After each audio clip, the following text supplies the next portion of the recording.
Perhaps the first obstacle in combating human trafficking is the belief and acceptance that it exists in the United States of America, the land of freedom. In reality, we can all help fight this crime through awareness of the people who live in our community, down to the food we put on our tables. This is how the day begins for hundreds in Immokalee, Florida, a migrant farm community. It's 6 a.m. and they're heading out to pick tomatoes. Now 4,000 members strong, the Coalition of Immokalee Workers, which began as a labor rights organization, soon also became a leader in a national movement to end agricultural slavery. We came across large modern-day slavery operations, meaning involving hundreds of workers at a time sometimes, where the crew leaders or the bosses would hold workers against their will through using violence or threats of violence.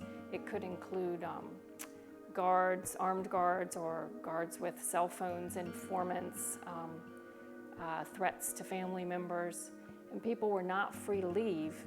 Through the years, the CIW has taken information to police. The resulting collaboration led to more than 1,000 workers being freed and their captors prosecuted. In almost all of those cases, law enforcement had been first responders to 911 calls about violence that was occurring in the trafficking operation. And in the course of us looking into it, once workers had contacted us, we would talk to law enforcement and find out that there was opportunities there to identify forced labor, and we began working together with law enforcement on the cases. The coalition not only works with law enforcement, but for the first time ever, they're also working with growers, buyers, and consumers.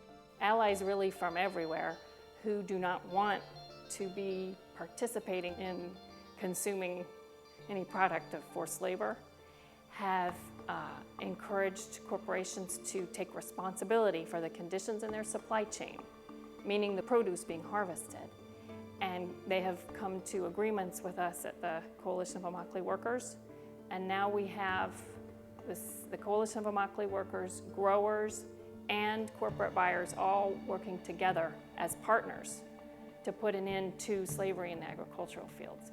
The idea is to eliminate acceptance and poor working conditions so slavery cannot take root in the first place. But this crime not only grows in agriculture, nor is it exclusive to adults. The impoverished slums of Guatemala are no stranger to despair. But for one 11-year-old girl who was left homeless, poverty was the least of her concerns. A glimpse of hope came from missionaries who found adoptive parents for her. But this adoption wasn't going to be easy. Well, a man came to me and he said, "Pastor Bill, you don't know what I do for a living, but I work in a special operations arena and I can get the girl out of there." And we were totally excited, and I called our missionary down there and said, "Hey man, we can get her out." And he was stunned silence, and I said, "What's the matter?" He said, "A man just left my office. He had put a gun on my desk, and he was the slumlord. And he said, 'I think you're gonna try and get that girl out of here.' And he said, 'Let me tell you how it works. If she disappears, one of your kids will disappear.'" I had to make a decision not to get her out of there. And that's haunted me or us for 6 years. And when a girl then is taken into human trafficking, she will be raped 20 to 30 times a day. If you had a person you knew that got raped once, a girl at 11 years old, it would fry your brain. What about every day, 20 to 30 times? Pastor Bill soon learned that this unimaginable crime was happening right here in his own backyard.